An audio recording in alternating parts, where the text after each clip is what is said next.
Every day, people make decisions on how and where to spend their money, whether it's at the grocery store picking up some food for dinner, or it's going and stopping and getting some fast food on the way home.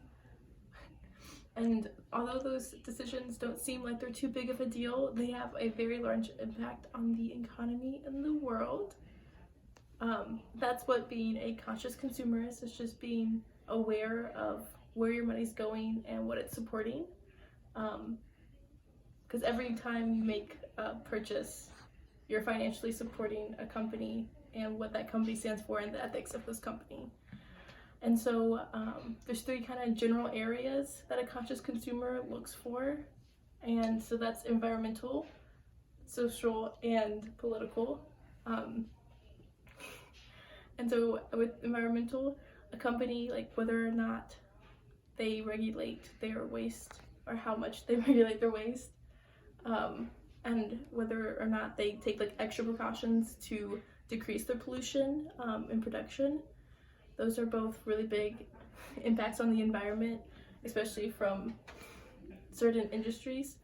And so like choosing which of the companies to support and or like what companies just generally avoid. Next is like socially, which is kind of a big category, and it is really broad, whether it's labor rights.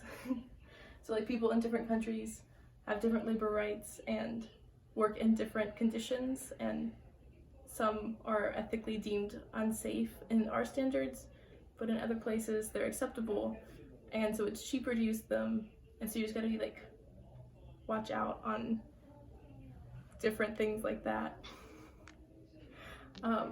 Another social category is diversity, and so like whether or not a company is choosing to support a diverse workforce, races, genders, making sure that there aren't keeping select minorities in low places. So equal pay as well, that one's pretty important nowadays, making sure you spend your money at places that support what you think socially should be.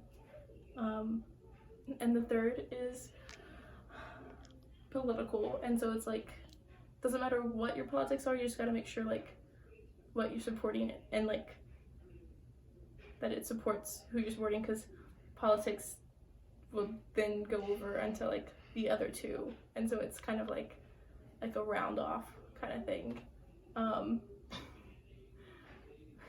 Another reason one should be a conscious consumer is for the wallet, actually, because the idea of being a conscious consumer, a lot of people associate it with spending a lot of money on more expensive things because they're better for the environment and they're better for like overall people and happiness.